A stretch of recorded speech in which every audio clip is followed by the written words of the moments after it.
பணிவார்ந்த வணக்கம். வணக்கத்துக்கு வணக்கம். மாதவா, என் ஆழ்வார்களே, என்கிறால் ஐயா நலம் தானே? நலத்திற்கு குறைவில்லையே. வாயை கட்டி போட்டு விட்டார்களே. உனக்கு அதுதான் கவலையாக இருக்கிறதோ? மாதவா, போய்தான் அப்படி இருக்கேன். யார் கொண்டு போய்தான் அடிக்கடி நெருக்கடி செய்கிறாய். மாட்டேன், இனிமேட்டு பண்ண மாட்டேன். இது ஆபத்துக்கு அறிகுறி. வேண்டாம்.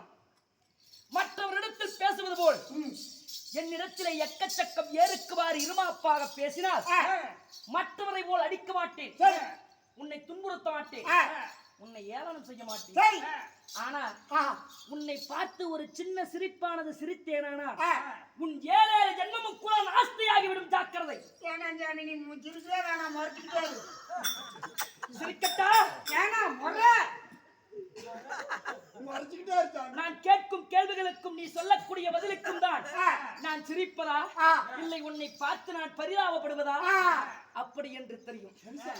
மாதவா, இதோ ஒரு கணபருந்திய மாபெரும் ராஜசபை. இச்சபைதனிலே ஆண்களாக பிறந்திருக்கும், பெண்களாக பிறந்திருக்கும், தாய்மார்களுக்கும், நாடக கலா மக்களுக்கும், சிறையோர் முதல் பெரியோர் வரை யாவற்றார் கடலில் ஒரு காட்சி தருகிறாரே. ஏன், என்ன காரணம், எதற்காக அரங்கேற்றம்? இன்னும் சென்று காடு சென்ற எனதருமை தாயாராகிய பார்வதி அம்மாவிற்காகவும் எப்படி என்றால்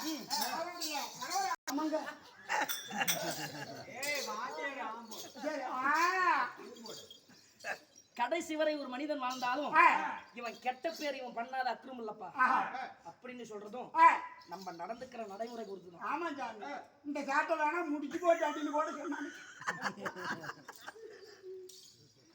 அதை போல என் தாத்தாவாக வழங்கக்கூடிய ராஜமாணிக்கம் அவர்களுக்கும் என் தந்தையார் முருகனுக்காகவும், அது மட்டும் இல்லாம என்னுடைய பாட்டி பார்வதி அம்மாள் அவர்களுக்காகவும், என்னுடைய தாத்தா கணேசன் அவர்களுக்காகவும், யாவற்றார் பேர்களும் ஒருமனதாக நின்று அரும்பாடுபட்டு இந்த நாடகம் அரங்கேற்ற செய்த எமது குடும்பத்தார்களும் இந்த வருகை தந்திருக்கும் பெரியோர் சிறியோர் யாவற்றார் பேர்களுக்கும் இந்த சிறியவனின் கோடான கோடி வணக்கங்கள்.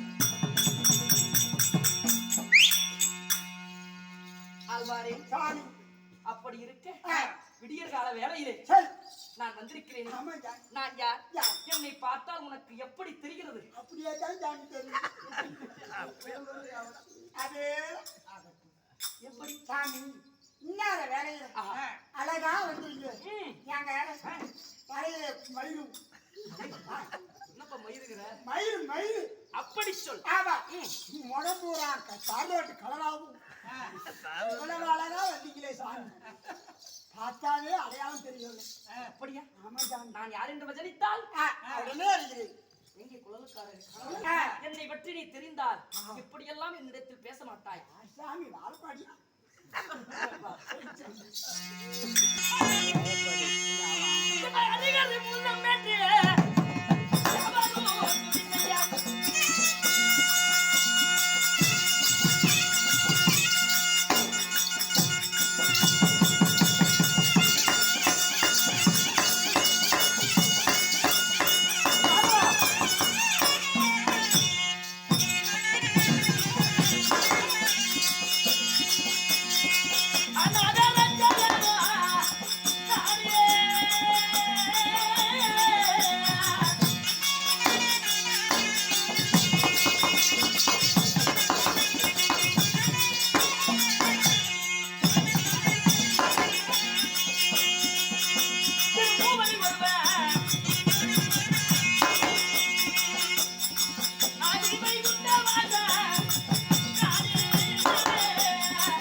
என்னை பற்றி அறிந்தாயா? இன்னும் அறியவில்லை சாமி.